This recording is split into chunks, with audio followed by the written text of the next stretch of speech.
آدمی کے پیدا ہونے سے پہلے موت کے بعد تک قبر کے اندر جو صورتحال ہوتی ہے، اسلام اس سب کو اپنے احاطے میں لیے ہوئے، آپ کے دستور میں کتنی گنجائش ہوگی اس کی؟ یہ بات کہہ دیا کہ ہمیں اپنے مذہب پر چلنے اور اپنانے کا حق ہے، اسے زندہ رہنے کا حق ہے۔ ہم یہ بات کہہ رہے ہیں، ہم نہیں چاہتے کہ کوئی دوسرا اس کے اندر دخل اندازی کرے۔ جھارکھنڈ کے صرف ہندو نہیں، ہندو اور مسلمانوں نے مل کر اس تحریک اور اس سیاست کو تھوک دیا اس کے اوپر۔ الیکشن کے اندر بی جے پی کی ناکامی وہ صرف مسلمان کے حصے میں نہیں لکھی جائے گی۔ مسلمان کی تعداد کتنی ہے جھارکھنڈ کے اندر؟ اس کا مطلب یہ ہے کہ نفرت کی اس سیاست کو جھارکھنڈ کے ہندو اور مسلمان نے تھوک دیا، اس کے اوپر قبول نہیں کیا۔ وہ آدمی جو بولتا تھا وہ اپنے صوبے کے اندر بھی جب زبان سے کوئی بات نکلتی تھی مسلمان کے خلاف آگ ہی اگلتا تھا۔ دیکھو ساری ہندوستان کے اندر ہندوستانی ہونے کے لیے یہ بنیاد ہے کہ جو سب سے پہلی مردم شماری تھی سن 1951 کی، جس کا نام اس مردم شماری میں ہے وہ اور اس کی اولاد ہندوستانی ہے۔ یہ ملک کے اندر ایک قانون بنا ہوا ہے، لیکن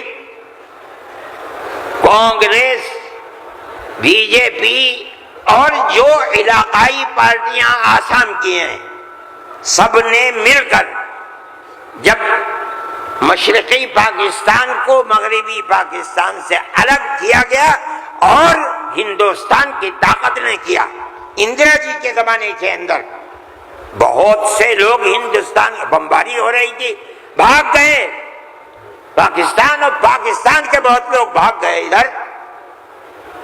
اب کیسے کہا جائے کہ ہندوستانی پاکستانی کون کون ہے؟ تو سب نے مل کر پارلیمنٹ نے قانون بنایا کہ 1971 کے بعد جو آیا ہے وہ ہندوستانی نہیں ہے۔ آسام میں 1971 کی مردم شماری میں جس کا نام ہے وہ آسامی ہے، اور اس کے بعد جو آیا ہے وہ آسامی نہیں ہے۔ یہ قانون بنا دیا، قانون بن گیا۔ اب یہ حلق سے نیچے چیف منسٹر صاحب کے نہیں اتری، انہوں نے کہا کہ نہیں، سارے ملک کا دستور ایک ہونا چاہیے۔ ارے بابا، کانگریس کا زمانہ تھا، کانگریس نے پارلیمنٹ کے اندر یہ اصول بنایا، اس کے اوپر بی جے پی کے بھی دستخط ہیں، علاقائی پارٹیوں کو بھی دستخط ہیں، ہم نہیں جانتے کچھ۔ اور تقریر جیسے یہاں کر رہے تھے ویسے ہی روز تقریر وہاں کرتے تھے۔ 71 نہیں 51 بنے گا، 71 نہیں 51۔ کیوں؟ اگر 51 کو بنا دیا گیا تو کم از کم 80-90 لاکھ مسلمان اجڑ جائے گا، برباد ہو جائے گا۔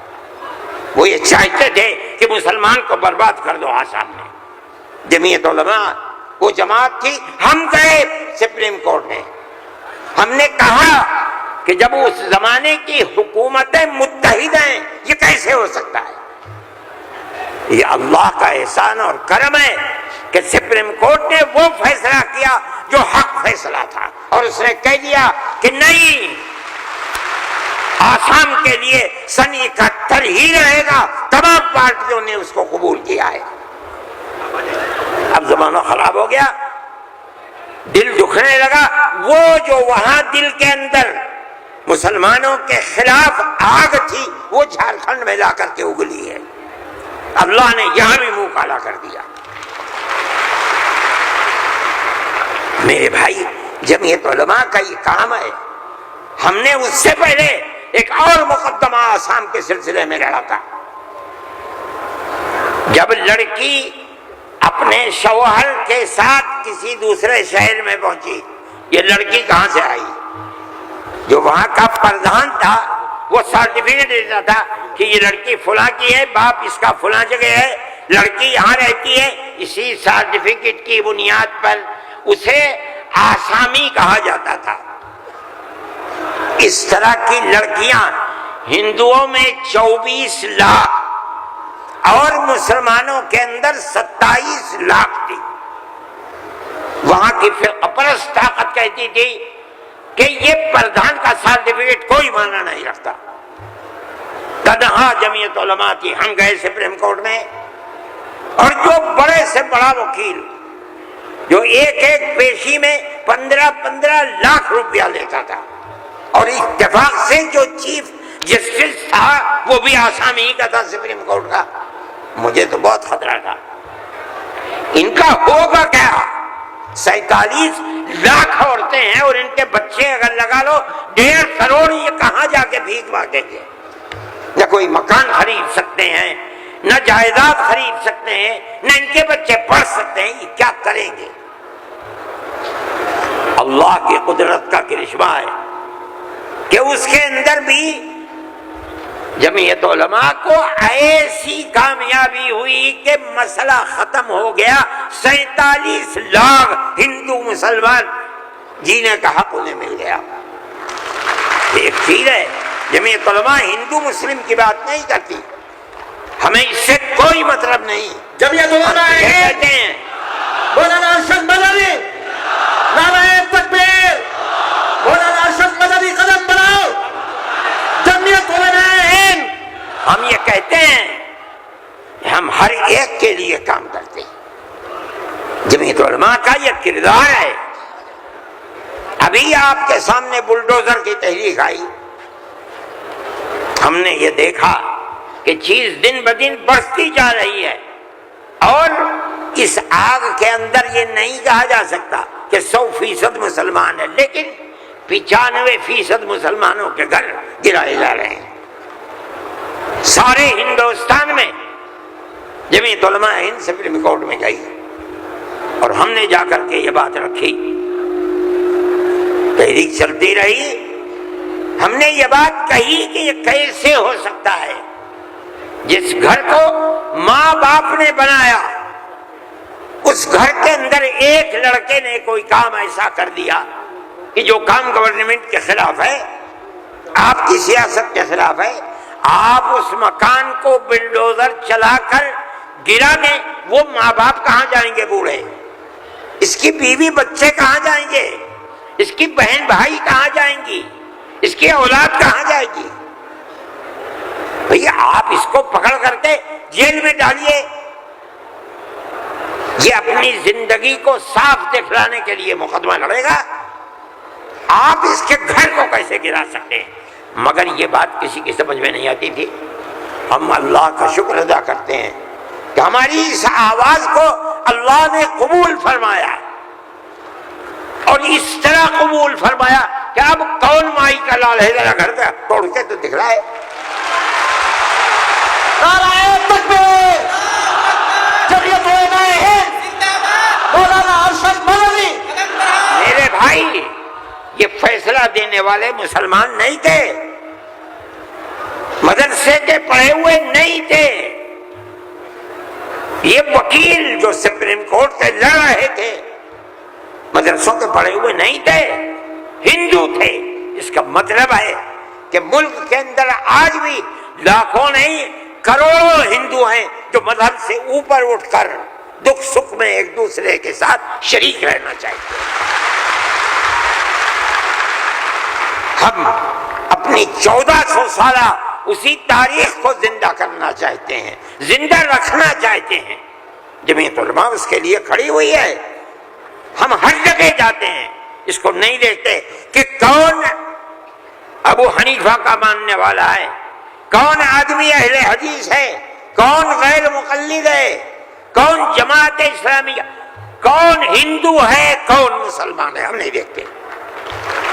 اگر ظلم و تشدد ہو رہا ہے ہم وہاں جاتے ہیں۔ سیلاب آیا کیرلا کے اندر، ہم پہنچے، ہم نے مکانات 2 کروڑ روپیہ خرچ کیا، مکانات کی تعمیر کرائی، مکانات کو بنوایا۔ مسلمانوں کے مکانات بھی تھے، ہندوؤں کے مکانات بھی تھے، عیسائیوں کے مکانات بھی تھے، جاؤ جا کر کے دیکھو۔ ہم نہیں کرتے یہ کام۔ بنگال کے اندر سیلاب آیا، لاکھوں آدمی اجڑ گئے، ہم نے وہاں کیمپ لگائے، ایک ایک کیمپ میں 2700 صبح 2700 دوپہر میں کھانا کھاتے تھے، کوئی تمیز نہیں کون ہندو ہے کون مسلمان، جو مصیبت کا شکار ہے آئے ہمارے دسترخوان کے اوپر کھانا کھائے، یہ ہمارا کردار ہے۔ میرے بھائی ان تمام چیزوں کو سمجھنا چاہیے۔ یہ مجھے آج حیرت ہوتی ہے، وزیر اعظم کا خطاب سن کر مجھے حیرت ہوئی، ایسا لگتا ہے کہ جسے پڑھ لکھ کر کے نہیں خواہ بخواہ بول دیے۔ چیف منسٹر کے خطاب کو آج میں نے سنا، میں نہیں سنتا ہوں زیادہ، مجھے فرصت ہی نہیں ملتی پڑھنے پڑھانے سے، میں کہاں سے سنوں گا؟ جو خطاب ان کے جھارکھنڈ میں ہوئی ہے مجھے حیرت ہوئی، مگر زیادہ حیرت نہیں ہوئی اس لیے کہ وہ زخم خوردہ ہیں۔ سپریم کورٹ کے فیصلے نے ان کے مزاج کے اندر گڑبڑی پیدا کر دی ہے، اس لیے وہ ایسی بات کہتے ہیں۔ سب لوگ اسی ملک کے رہنے والے ہیں، جو اس ملک کا ہے اس کو مکمل اختیار ہے۔ دستور ہماری بنیاد ہے، ہم اس دستور کو زندہ رکھنا چاہتے ہیں۔ اگر کوئی اس دستور کے خلاف جائے گا، ہم کورٹ میں گئے، بار بار گئے، ہمیں سپریم کورٹ سے پورا حق ملا ہے، ہم اللہ کا شکر ادا کرتے ہیں۔ ہمیں حق دینے والے مسلمان نہیں ہیں۔ 100% سپریم کورٹ کے جج جہاں ہمارے فیصلے گئے وہ ہندو تھے، ہندوؤں نے فیصلے کیے ہیں۔ اس کا مطلب ہے کہ ہمارے ملک کے اندر آج بھی 2-4 نہیں، لاکھ 10 لاکھ بے شمار لوگ ہیں کہ جو ہندو مسلم مذہب سے اوپر اٹھ کر ایک دوسرے کے ساتھ پیار و محبت کا معاملہ رکھنا چاہتے ہیں، اور جو طاقتیں ملک کے اندر نفرت کو پیدا کر رہی ہیں، ملک کے اندر ایک بہت بڑا طبقہ ہے جو اس نفرت کی سیاست کو ملک کی تباہی کا سبب سمجھتا ہے۔ جمعیت علماء کی یہ تحریک ہے، ہم اسی لیے آپ کے پاس آئے، ہم وقف بل کو ایک مذہبی مسئلہ سمجھتے ہیں۔ آپ اس بات کو سمجھیے، لوگ نہیں کہتے، میں تو سچ بات کہہ دیتا ہوں، آپ کے اس صوبے کی حکومت وہ بیساکھی ہے جس کے اوپر مرکزی حکومت ٹکی ہوئی ہے، یہ بھی اس کے اندر شریک ہے۔ وہ کہتے ہیں کہ ہم مسلمانوں کو کوئی تکلیف نہیں پہنچنے دیں گے۔ میں نے جو بات کہی ہے اسی لیے کہ یہ آواز ان تک پہنچے کہ وقف کو زندہ رکھنا یہ ہمارا مذہبی فریضہ ہے، ہمارا مذہب ہے وقف۔ اگر آپ اس کی تائید کریں گے تو مسلمان خود فیصلہ کرے کہ آپ کی گورنمنٹ آپ کے مذہب کو زندہ رکھنا چاہتی ہے یا آگ لگانا چاہتی ہے۔ جمعیت علماء ہند زندہ باد، مولانا ارشد مدنی، نعرہ تکبیر، اللہ اکبر، ارشد مدنی قدم بڑھاؤ، تمہارے ساتھ ہیں، جمعیت علماء ہند زندہ باد۔ میرے بھائی، تیسرا مسئلہ مدرسوں کا مسئلہ ہے۔ مدرسے 2 طرح کے ہیں، ایک وہ مدرسے ہیں جو گورنمنٹ سے امداد لیتے ہیں، ایک وہ مدرسے ہیں جو گورنمنٹ سے 1 پیسہ بھی نہیں لیتے۔ ہم پہلے سے کہتے تھے، لوگوں سے بلاتے تھے کہ پیسہ مت لو، یہ ہو نہیں سکتا کہ گورنمنٹ دے اور تم سے لینا، یہ نہیں ہو سکتا۔ آج سے تقریباً 15-20 سال پہلے دلی کے اندر ایک میٹنگ بلائی، بہار کے لوگ بھی اس وقت گورنمنٹ میں تھے، یہ بھی تھے، اور وہ یہ تھی کہ مدرسے والوں کو ہم پیسہ دیں گے۔ سب نے منع کر دیا کہ ہم نہیں جائیں گے۔ میں نے یہ سوچا کہ مجھے جانا چاہیے، چنانچہ میں چلا گیا وہاں۔ مجھے اسٹیج پر بنا دیا، اس کے اندر بڑے بڑے وزراء بیٹھے ہوئے تھے، ارجن سنگھ بھی تھے اور دوسرے لوگ تھے۔ وہاں تقریر کرنے والوں نے تقریر کی مدرسوں کے خلاف، میں خاموش بیٹھا رہا۔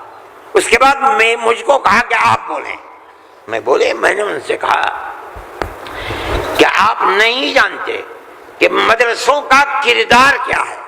میں آپ کو بتاتا ہوں، جب 1857 کے اندر لوگوں کا قتل عام ہو گیا تو اب ملک کی آزادی کے لیے جہاد کرنے والے مجاہد ہی ختم ہو گئے۔ جن لوگوں نے جہاد کیا تھا وہ جیل میں پکڑے گئے۔ جب عام معافی کا اعلان ہوا تو علماء نکلے اور سر جوڑ کر بیٹھے۔ 57 میں جہاد ہوا تھا، ٹھیک 9 سال کے بعد 1866 میں دارالعلوم کی بنیاد رکھی۔ کیوں؟ اب مجاہد زندہ نہیں رہے، دارالعلوم میں جنگ آزادی کے لیے مجاہدین کی فیکٹری بنانی تھی، وہ ہے دارالعلوم کے اوپر۔ مدارس اسلامیہ زندہ باد، جمعیت علماء ہند زندہ باد، نعرہ تکبیر، اللہ اکبر، مدارس اسلامیہ، اللہ اکبر۔ اس فیکٹری سے بڑے بڑے ہزاروں مدرسے بن گئے۔ جہاں دنیا میں جائیے، نیو یارک میں چلے جائیے، واشنگٹن میں چلے جائیے، لندن میں چلے جائیے، ساؤتھ افریقہ میں چلے جائیے، اور ایشیا کے اندر تو جس ملک میں قدم رکھو یہیں کے فارغ ہیں یا یہاں کے فارغ ہونے والے کے شاگرد ہیں جنہوں نے مدرسے بنا رکھے ہیں۔ یہ مدرسے در حقیقت ملک کی آزادی کی ضمانت ہیں۔